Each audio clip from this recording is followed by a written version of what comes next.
चिड़िया जंगल में कुल्फी वाली आइसक्रीम बेचा करती थी। चिड़िया की आइसक्रीम जंगल के सभी छोटे बड़े पंछियों को बहुत पसंद थी। ताजे ताजे दूध की आइसक्रीम खा लो, मीठे मीठे दूध की आइसक्रीम खा लो, ठंडी ठंडी आइसक्रीम खा लो। गौरी का कुल्फी वाली आइसक्रीम खाने का बहुत मन कर रहा था, मगर गौरी के पास आइसक्रीम खाने के लिए पैसे नहीं थे।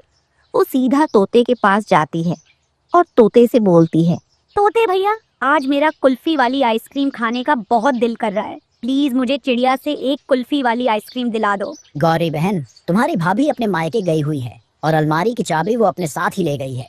तोते भैया, क्या तुम अपने पैसे अलमारी में रखते हो? हाँ गौरी बहन, सारे पैसे अलमारी में रखे हैं। कल मेरी पत्नी वापस आ जाएगी, तुम कल आ जाना, मैं तुम्हें आइसक्रीम दिला दूंगा। ठीक है, अब मैं नदी पर पानी पीने जा रहा हूँ। ऐसा बोलकर तोता नदी पर चला जाता है। तोते की अलमारी का ताला तो मेरा कालू आसानी से खोल लेगा। फिर गौरी वहाँ से अपने घर वापस चली जाती है। कालू तो पूरा दिन घोड़े बेचकर सोता ही रहता था। कालू जी, उठो उठो, जल्दी से उठ जाओ और मेरा एक काम कर दो। गौरी, तुम मुझे ठीक से सोने भी नहीं देती हो। अब जल्दी बताओ क्या काम करना है। कालू जी, तुम्हें तोते के घर जाना है और उसकी अलमारी का ताला खोलना है। गौरी, तुम ये क्या कह रही हो? दिन में चोरी करनी है और वो भी तोते के घर में? अगर तोते ने पकड़ लिया तो मुझे बहुत मार पड़ेगी। कालू जी, तुम अपनी इतनी प्यारी पत्नी के लिए थोड़ी मार नहीं खा सकते। कुछ भी हो, मुझे तोते की अलमारी से पैसे चुराने हैं। फिर कालू अपने घर से निकलता है और सीधा तोते के घर चला जाता है। फिर कालू हथौड़े से अलमारी का ताला तोड़ देता है और तोते की पैसों की थैली लेकर वहाँ से भाग जाता है। गौरी, लो, हो गया तुम्हारा काम और अब मुझे चैन से सोने देना। मेरा कालू कितना अच्छा है, मुझे पता था मेरा कालू मेरे लिए ये काम चुटकियों में कर लेगा। फिर गौरी थैली से कुछ पैसे लेती है और बाकी के पैसे अपने घोंसले में छिपा देती है। गौरी सीधा चिड़िया के पास जाती है। चिड़िया बहन, ये लो पैसे और मुझे कुल्फी वाली 2 आइसक्रीम दे दो। गौरी बहन, आज तो बहुत खुशी की बात है जो आज तुम 2 आइसक्रीम खा रही हो। फिर गौरी चिड़िया से 2 कुल्फी वाली आइसक्रीम ले लेती है और वहीं बैठकर मजे से आइसक्रीम खाने लगती है। कभी तोता भी नदी से पानी पीकर आ जाता है। रास्ते में गौरी को आइसक्रीम खाता हुआ देखकर वो उसके पास चला जाता है। गौरी बहन, एक आइसक्रीम मुझे भी दे दो। तोते जाओ और अपने घर से पैसे लेकर आओ, तब अपने पैसों से आइसक्रीम खाना। गौरी बहन, जब तुम मेरे पैसों से आइसक्रीम खाती हो, जरा वो भी समय तो याद करो। मोटी चोंच वाले, अब भागो यहाँ से। जब मैं तुमसे पैसे लूंगी तब देखा जाएगा। फिर तोता अपने घर चला जाता है। अपने घर की अलमारी खुली देखकर तोता रोने लगता है। मैंने गौरी को क्यों बताया कि मेरे पैसे अलमारी में है? ये मुझसे बहुत बड़ी गलती हो गई, मुझे उसे नहीं बताना चाहिए था। तोता जल्दी से अपने घर से निकलता है और चिड़िया के पास जाता है। चिड़िया बहन, गौरी कहाँ गई? गौरी तो आइसक्रीम खाकर अपने घर चली गई। चिड़िया बहन, वो गौरी मेरे घर से अलमारी का ताला तोड़कर पैसे चुरा लाई है। तोते भैया, तभी आज गौरी 2 आइसक्रीम खाकर गई है। तोता रोता हुआ वहाँ से चला जाता है। फिर गौरी हर रोज चिड़िया से आइसक्रीम लेकर मजे से खाती रहती है। गौरी बहन, 2 दिन पहले तोता बता रहा था कि तुमने उसके घर से पैसे चुरा लिए हैं। चिड़िया बहन, वो मोटी चोंच वाला झूठ बोल रहा है। उस दिन मैंने आइसक्रीम देने से मना कर दिया था, इसलिए ऐसी उल्टी सीधी बातें बनाने लगा होगा। कुछ दिन बाद गौरी ने जो पैसे चुराए थे वो खत्म हो जाते हैं। कालू जी, मुझे पैसे दो, मेरा आइसक्रीम खाने का मन कर रहा है। गौरी, मेरे पास क्या पैसों का पेड़ लगा है जो तुम्हें पैसे दे दूं? रात होने का इंतजार करो, मैं रात को किसी के घर से चोरी कर लाऊंगा। मीठे मीठे दूध की आइसक्रीम खा लो, ठंडी ठंडी आइसक्रीम खा लो। कालू जी, चिड़िया आइसक्रीम बेचने आ गई है। मैं तोते के पास जाकर उसको पागल बनाकर पूछती हूँ कि अब वो अपने पैसे कहाँ रखता है।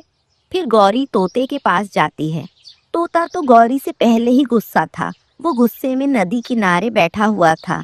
मेरे प्यारे तोते भैया, अगर मुझे फिर से पैसे मिले तो इस बार मैं तुम्हें आइसक्रीम जरूर खिलाऊंगी। तुम जाओ यहाँ से, मुझे तुमसे बात नहीं करनी। तोते भैया, ठीक है, बात मत करो, लेकिन मुझे कुछ पैसे उधार दे दो। कल तुम अपने पैसे वापस ले लेना। तोता भी चालाक था। वो गौरी को सबक सिखाना चाहता था। वो गौरी से कहता है, इस बार मेरी पत्नी ने पैसे पहाड़ों वाली गुफा में छुपा कर रखे हैं। मैं तुम्हें वहाँ से पैसे लाकर कल दे दूंगा। ऐसा कहकर तोता वहाँ से चला जाता है। पागल तोते ने मुझे फिर बता दिया कि उसने अपने पैसे कहाँ रखे हैं। गौरी जल्दी से पहाड़ों की तरफ चली जाती है। वो एक पेड़ पर बैठकर इधर उधर देखती है और सामने वाली एक गुफा में चली जाती है। उस तोते के बच्चे ने बहुत दूर आकर पैसे छुपाए हैं, लेकिन मेरा नाम भी गौरी है। मैं पैसे ढूंढ ही लूंगी। गुफा के बाहर एक बड़ी चील बैठी गौरी को घूर रही थी। ये काली कौवी मेरी गुफा में क्या कर रही है? मैं अभी इसे मजा छकाती हूँ। फिर चील चुपके से गुफा में जाकर गौरी को पकड़ लेती है। चील दीदी, क्या आपको भी कुल्फी वाली आइसक्रीम खानी है? ये मेरा घर है। तुम मेरे घर से पैसे चुराकर आइसक्रीम खाने आई थी। चील दीदी, मुझे तो उस मोटी चोंच वाले तोते ने बताया था कि उसने इस गुफा में पैसे छुपाए हैं। चोर जब पकड़ा जाता है तो ऐसी ही बातें बनाता है। फिर चील गौरी को पकड़कर मारने लगती है। चील दीदी, मुझे छोड़ दो प्लीज, मुझे जाने दो। फिर चील गौरी को मारते मारते गुफा से बाहर ले आती है। गौरी का शोर दूर दूर तक जा रहा था। शोर सुनकर चिड़िया अपना आइसक्रीम का ठेला लेकर वहां आ जाती है। तोता और कबूतर भी वहां पहुंच जाते हैं। चील दीदी, इसे और मारो। ये पक्की चोरनी है। इसने मेरे घर से भी पैसे चुराए थे। गौरी बहन, ऐसे किसी के पैसे चुराकर आइसक्रीम खाने से अच्छा है तुम आइसक्रीम ना खाया करो। चिड़िया बहन, प्लीज मुझे एक बार चील से बचा लो। मैं वायदा करती हूँ फिर कभी चोरी नहीं करूँगी। फिर चिड़िया एक आइसक्रीम निकालकर चील को देती है। चील दीदी, ये आइसक्रीम खाओ और अब ठंडी हो जाओ। फिर चील चिड़िया से आइसक्रीम लेकर खाने लगती है। चिड़िया, इतनी स्वादिष्ट आइसक्रीम की वजह से मैं इस कौवी को छोड़ रही हूँ। फिर चिड़िया सभी को आइसक्रीम दे देती है। गौरी रोते हुए वो आइसक्रीम लेकर खाने लगती है। तोते, तुमने मुझे धोखे से यहाँ भेजा था। याद रखना, मैं तुमसे बदला जरूर लूंगी। मुझे भी मिट्ठू कहते हैं। अगर फिर से मेरे घर चोरी की तो चील से तुम्हें कोई नहीं बचा सकता। गौरी थोड़ी आइसक्रीम खा लेती और फिर तोते से लड़ाई कर लेती। ये देखकर चिड़िया चील से कहती है, चील दीदी, गौरी तब से लड़े जा रही है, इसे फिर से पकड़ लो। ये सुनकर गौरी तो वहां से भाग जाती है और वो सब ये देखकर हंसने लग जाते हैं। सभी छोटे बच्चे स्कूल आए हुए थे, मगर आज गुड़िया स्कूल नहीं आई थी। तोता टीचर बच्चों से बोलता है, बच्चों, आज क्लास में गुड़िया नजर नहीं आ रही। क्या तुम सब में से कोई जानता है कि गुड़िया आज स्कूल क्यों नहीं आई? टीचर जी, मेरा घर गुड़िया के घर के पास ही है। मेरी मम्मा कह रही थी कि आज गुड़िया के घर मेहमान आ रहे हैं। मम्मा, मेरी अभी शादी की उम्र नहीं हुई है, इसीलिए मैं अभी शादी नहीं करूंगी। गुड़िया बेटी, तुम्हें तो मालूम है ये रिश्ता तुम्हारे पापा ने किया है और ऐसे रिश्ते बार बार नहीं मिलते बेटी। लेकिन मम्मा, मुझे अभी अपनी पढ़ाई करनी है। मुझे अभी टीचर बनना है। बेटी, शादी तो एक दिन होनी ही है। आप अपने पापा की बात मान लो और शादी के लिए हाँ कर दो। तभी घर की बेल बजती है और लड़के वाले आ जाते हैं। लगता है मेहमान आ गए। अब तुम जल्दी से नदी पर जाओ और हाथ मुंह धोकर तैयार हो जाओ। गुड़िया के पापा भी बाजार से मिठाई और फल लेकर पहुंच जाते हैं। बहन जी, मेरा बेटा लाखों में एक है और बहुत मेहनती भी है। बहन, मेरी गुड़िया अभी छोटी है, अभी उसकी शादी की उम्र नहीं है, लेकिन फिर भी वो पढ़ने में बहुत तेज है। वैसे गुड़िया अभी कहाँ है? यहाँ दिख नहीं रही। वो अभी नदी पर गई है, वो बस आने ही वाली होगी। मैंने गुड़िया को स्कूल जाते हुए देखा है। वो मुझे बहुत पसंद है। बस मेरा बेटा उसकी एक फोटो मांग रहा था। गुड़िया अभी आने ही वाली होगी, तब तक आप ये मिठाई और फल खाएं। सहेली, मैं क्या करूं? मम्मा पापा से मैं कुछ बोल भी नहीं सकती, मगर मैं अभी शादी करना नहीं चाहती। तुम कैसे भी मेरी मदद करो। मैं आंटी से बात करके देखूंगी, आंटी मेरी बात मान जाएगी। बच्चों की बात बड़े कहाँ मानते हैं, अपनी तो हर बात मनवा लेते हैं। अच्छा, अब मैं घर जा रही हूँ, मम्मा मेरा इंतजार कर रही होंगी। फिर गुड़िया अपने घर चली जाती है। गुड़िया की होने वाली सास गुड़िया की कुछ फोटो लेती है और अपना बैग उठाती है। अब मैं जा रही हूँ, आप लोग हमारी तरफ से बात पक्की समझो। आने वाले अगले रविवार को हम शादी कर लेंगे, क्योंकि उसके बाद मुझे किसी काम से दूसरे जंगल जाना है। अच्छा होगा अगर मेरे जाने से पहले हम ये काम निपटा दें। गुड़िया मूर्ति बनी सब कुछ चुपचाप सुन रही थी। गुड़िया की सास उसे 100 रुपए का नोट पकड़ाती है और वहाँ से चली जाती है। गुड़िया की सास तो बहुत अच्छी है, मेरी बेटी अपने घर में बहुत खुश रहेगी। दूसरे दिन चिड़िया अपनी बेटी से कहती है, गुड़िया चलो मेरे साथ, हम आपकी शादी के लिए लहंगा ले आए। मम्मा मुझे लहंगा नहीं पहनना, मुझे शर्म आती है, क्योंकि वो तो बड़ी बड़ी दुल्हनें पहनती है। ये सुनकर उसके मम्मा पापा हंसने लगते हैं। बेटी आप भी तो दुल्हन बनोगी, मेरी बेटी दुल्हन बनकर बहुत सुंदर दिखेगी। चिड़िया जब अपनी बेटी को लेकर लहंगे की दुकान पर जाती है तो रास्ते में गुड़िया के टीचर उन्हें मिल जाते हैं। गुड़िया बेटी, आप 2 दिन से स्कूल क्यों नहीं आ रही हो? टीचर जी, आप मम्मा से पूछ लो। वो हम सब गुड़िया की शादी कर रहे हैं और मेहमान भी आए थे, इसलिए गुड़िया स्कूल नहीं आ सकी। बहन जी, गुड़िया तो अभी बहुत छोटी है, ये अपनी ससुराल की जिम्मेदारी कैसे उठाएगी? एक चिड़िया को अपना पूरा घर संभालना होता है। वैसे भी इतने छोटे पे शादी करना कानूनन जुर्म है।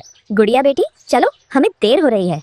फिर चिड़िया अपनी बेटी को दुकान पर ले जाती है और उसे तरह तरह के लहंगे दिखाती है। गुड़िया, क्या तुम्हें ये लाल रंग का लहंगा पसंद है? कोई सा भी लहंगा ले लो, मुझे सब पसंद है। गुड़िया की मम्मा अपनी पसंद से गुड़िया के लिए लहंगा ले लेती है। सारी तैयारियां पूरी हो जाती हैं और गुड़िया की शादी का दिन करीब आ जाता है।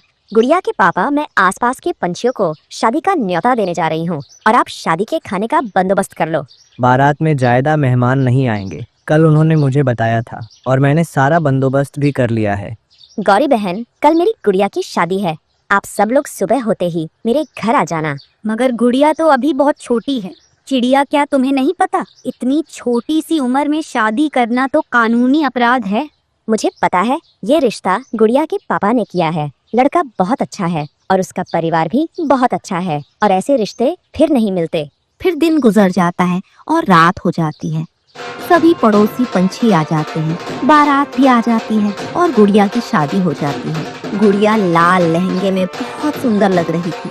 मम्मा, मुझे आपकी बहुत याद आएगी। बेटी, मैं भी आपको माँ की तरह प्यार करूंगी।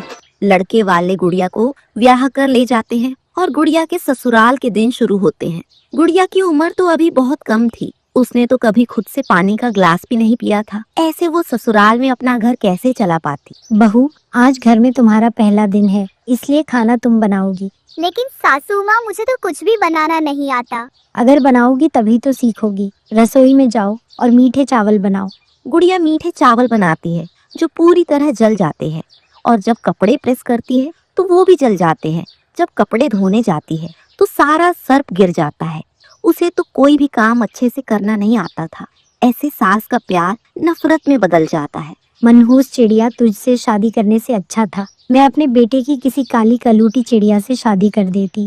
सासू माँ, मैं अभी छोटी हूँ, धीरे धीरे मैं सब सीख जाऊंगी। अगर छोटी थी तो अपने मम्मा पापा को बताना चाहिए था, फिर वो नहीं करते तुम्हारी शादी। मैंने बहुत मना किया था पर मेरी बात किसी ने नहीं सुनी। अभी शादी को 1 महीना भी नहीं हुआ था और एक दिन गुड़िया की सास उसे घर से निकाल देती है। मुझे तुम्हारी जरूरत नहीं है, मैं अपने घर बहू ब्याह कर लाई थी। मैं तुम्हें बच्चे की तरह नहीं पाल सकती। मैं अब बूढ़ी होती जा रही हूँ और मुझसे घर का काम अब नहीं होता। सासू माँ, मैं अब कहाँ जाऊँ? अगर मेरे मम्मा पापा को पता चला तो वो बहुत दुखी होंगे। लेकिन गुड़िया की सास उसकी कोई बात नहीं सुनती। गुड़िया रोती हुई वहाँ से चली जाती है। वो अपनी सहेली के घर जाती है। चुप हो जाओ गुड़िया, मैं आपके साथ चलती हूँ। फिर गुड़िया की सहेली उसे घर लेकर जाती है। आंटी, समय से पहले किए हुए काम ऐसे ही होते हैं। सबने आपको मना किया था मगर आपने किसी की बात नहीं मानी। मम्मा, मैं जो भी काम करने की कोशिश करती हूँ वो गलत हो जाता है। फिर गुड़िया के पापा उसे गले से लगा लेते हैं। गुड़िया बेटी, मुझे माफ कर दो। मैंने आपकी इतनी जल्दी शादी करके बहुत बड़ी गलती कर दी। मेरी वजह से मेरी बेटी की जिंदगी बर्बाद हो गई। कौन कहता है मेरी गुड़िया की जिंदगी बर्बाद हो गई है? मेरी बेटी अब स्कूल जाएगी और एक दिन टीचर जरूर बनेगी। फिर गुड़िया रोते हुए अपनी मम्मा के गले लग जाती है।